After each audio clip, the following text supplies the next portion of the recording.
Olá, eu sou Antônio Carlos Souza, Tom, sou psiquiatra clínico e sou psicodramatista. Ontem e hoje eu tive observações que são complementares. Ontem atendendo uma paciente e hoje atendendo uma paciente que também é profissional da área psi. Ontem atendendo essa paciente, esta que não é profissional da área psi, primeira vez, ela se apresenta dizendo que a psicoterapeuta dela está preocupada com ela, porque acha que nos últimos tempos ela decaiu muito o estado de espírito dela, ou seja, estava se deprimindo. E ela diz, mas eu não me sinto assim, quem me olha não me vê assim. Eu sou super ativo, fora do ambiente doméstico. E aí eu perguntei a ela, nos ambientes, como ela se sentia. Ela disse, fazendo um esforço grande para permanecer ali. Enquanto nós estávamos tratando desse estado de espírito em que a psicoterapeuta dela reconhecia nela um rebaixamento de humor importante e que ela própria insistia em que não era tanto assim, eu passo a perguntar como de resto está a vida dela. E aí é que entra uma situação peculiar à psiquiatria ou à medicina como um todo. A medicina sempre esteve ligada à magia e às religiões, porque afinal de contas a vida é algo tão imprescindível e ao mesmo tempo tão mágico e do ponto de vista religioso tão divino, que lidar com alterações da vida, do curso da vida, está sempre nessa área, transitando nessa área. Até os tempos de Hipócrates, até o V século a.C., particularmente a visão místico-religiosa predominava essencialmente na medicina. A partir de Hipócrates começa a se dar uma fundamentação mais terrena, vamos dizer assim, mais causal à medicina, de pensar com mais lógica, e não como um desígnio divino, não como algo que vem de cima para baixo, mas como uma desorganização também do corpo. Mas ainda assim, as pessoas guardam uma relação com a medicina que é bastante ambivalente. Ao mesmo tempo que as pessoas lidam com a medicina como algo que eu não quero me aproximar, que eu não me interesso muito, ou pelo contrário, muitas vezes nos tempos de hoje desqualificada. Ao mesmo tempo, quando a pessoa busca a medicina, ela vai para a busca do médico, ela vai imbuída de um desejo muito fantástico, que é o desejo da cura. Por que fantástico esse desejo? Porque está embutido numa fantasia de onipotência do profissional médico. É que muitas das coisas em medicina, talvez a maioria delas, tem tratamento, mas não tem cura. Talvez as doenças mais importantes da medicina, todas elas passaram a ter tratamento de alguns anos para cá. Talvez depois da Segunda Guerra Mundial, particularmente do século XX para cá. Tratamento, não cura. Algumas coisas são curáveis em medicina, muitas que não eram, passaram a ser curáveis. Mas continua uma grande parcela de coisas em medicina que não são curáveis, mas são tratáveis.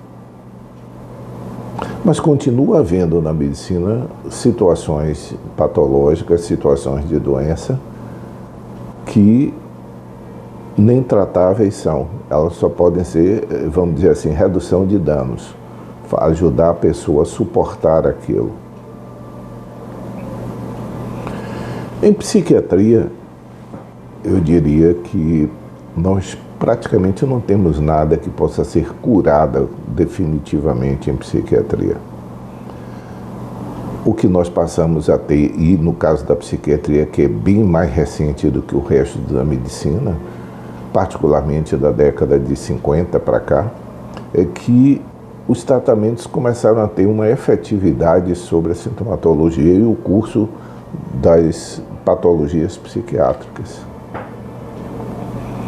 Mas ainda assim, são tratáveis, não são curáveis. Mas continua existindo evoluções em psiquiatria que são descendentes. Desde que elas se iniciam, elas só fazem progredir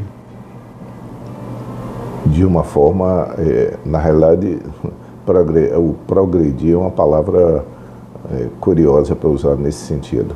Na realidade, os sintomas progridem, avançam. Vou trocar a palavra. Os sintomas vão avançando, a deterioração pode ir avançando. No caso dessa paciente que eu me referi, que eu atendi ontem, quando eu pergunto a ela, ela fala de um membro da família muito próximo dela, que desde 18 anos começou a ter sintomas de natureza psiquiátrica, de um quadro psicótico crônico, que se agravam particularmente de uns 15 anos para cá.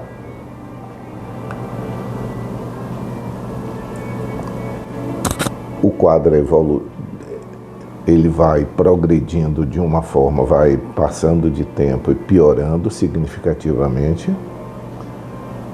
E a convivência com esse paciente, que é tão próximo dela, torna para ela, como ela disse, incompreensível para ela.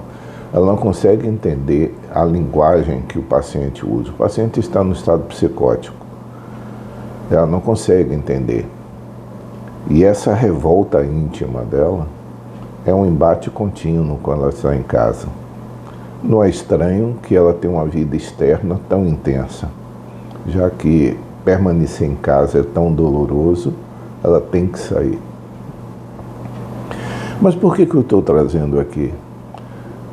Porque ao mesmo tempo que ela não reconhece, que ela não aceita, e é difícil aceitar mesmo, a ideia de que se trata de uma situação irreversível e progressivamente deteriorante, ela também não aceita ajuda para si. Ao mesmo tempo que ela não compreende o estado psiquiátrico do seu familiar, ela se recusa, e isso é explícito, ela se recusa, não é uma inferência minha, é explícito, a aceitar uma ajuda, porque ela diz, se não vai curar, então para que eu vou me tratar? E aí eu volto àquela fantasia inicial. Mesmo as pessoas relutantes em procurar ajuda médica, quando buscam com a fantasia da cura, não com a fantasia do tratamento. Dando um exemplo, como eu perguntei a ela, e é um exemplo que eu sempre pergunto, você usa óculos? O óculos em si não corrige a miopia, não trata a miopia, não cura a miopia, mas corrige a miopia. Mas o receio dela de ficar dependente, palavras dela, de ficar dependente do remédio, ou seja, ter que usar o remédio, impede que ela busque essa ajuda e tenha que ficar presa dessa queda de braço entre ela e ela mesma. Então ela sentir-se, e aí no decorrer, quando eu pergunto especificamente a ela como ela está, ela desata em choro, muda o semblante, toda aquela força que ela fazia de impor uma imagem autossuficiente desaba, e ela demonstra a fragilidade que ela briga em aceitar. E ao mesmo tempo não aceita ajuda, porque não é a ajuda definitiva. Como eu disse a ela, não é racional, mas é humano. Hoje de manhã eu atendo uma outra paciente que é profissional da área psi, que vem percebendo, ela está em uso de medicação há algum tempo, foi suspensa a medicação há algum tempo, e ela começa a perceber novamente uma queda de energia. E, aliás, foi a mesma imagem que a paciente disse ontem. Ela disse, esse ano parece que o disjuntor desligou. E, nesse aspecto, é curioso, a depressão, que é muito mais do que tristeza, é mais ampla, a tristeza é um dos componentes da depressão, mas não é o único. Ela aparece nesses 3 âmbitos da pessoa. Aparece no âmbito que todo mundo considera, que é o âmbito afetivo, que é o sentimento de tristeza, de peso, de culpabilidade, de ruína, de desespero no sentido literal, mas aparece no sentido cognitivo, do processamento, da litificação, da ruminação de ideias, do estreitamento do campo de ideias, e aparece no campo da energia física, da atividade. Todas duas, uma se refere a uma queda de disjuntor e a outra se refere como se fosse ela tivesse sido exaurida de energia física. E ela coloca uma dúvida: será que é o momento de voltar a usar ou não? Mas onde é que está algo da ambivalência e da queda de braço? É que, ao mesmo tempo que ela descreve o quadro bem descrito de uma possível recaída de um episódio depressivo, ela diz de uma outra forma, como eu disse, não é lógica, mas é humana, que quando ela percebe que ela está deixando de atender pacientes, já que ela é profissional da área psi, está deixando de atender pacientes por uma razão psi, ou seja, por ela estar sofrendo de um sintoma da qual ela está tratando o paciente também, ela se sente pior. Ela não disse isso, mas algo como se ela própria não se tratasse, ela estivesse sofrendo daquilo que ela estaria tratando o paciente. E, ao mesmo tempo que ela se sente mal por deixar de atender, ao mesmo tempo, ela fica em dúvida se deve voltar a usar o remédio ou não. E aí eu acrescentei para ela, eu digo, e talvez apareça uma outra dúvida, porque frequentemente me bate aqui no consultório esse tipo de dúvida. Tá, quer dizer então que eu preciso mesmo usar remédio? É curioso como na medicina, na psiquiatria, a pessoa ter que usar um remédio ou reconhecer a necessidade do remédio se traduza subjetivamente como uma certa incapacidade de lidar com seus problemas. Curiosamente, no resto da medicina, os pacientes não têm, em geral, essa preocupação de que, ao usar um antihipertensivo, ele se sentir como não estando com condições de lidar com a regulação da sua pressão sanguínea. Ele não se sente assim, como tendo sido destituído da sua autoridade sobre o seu corpo.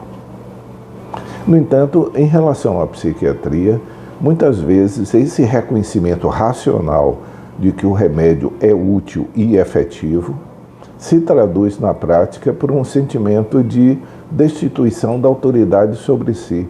É como se a própria pessoa, e nesse caso sendo profissional da área psi, ele estivesse destituído da autoridade de controlar-se, usando a palavra num sentido bem extenso. Então, por que eu trago essa situação aqui? Porque, independente da situação da pessoa ser ou não da área psi, a afetação da vida mental da pessoa, ela se traduz por tantas camadas, tantas nuances, que a mera prescrição, o mero tratamento, ele não é capaz de atingir completamente a pessoa. Espero que haja sido útil para vocês essa reflexão.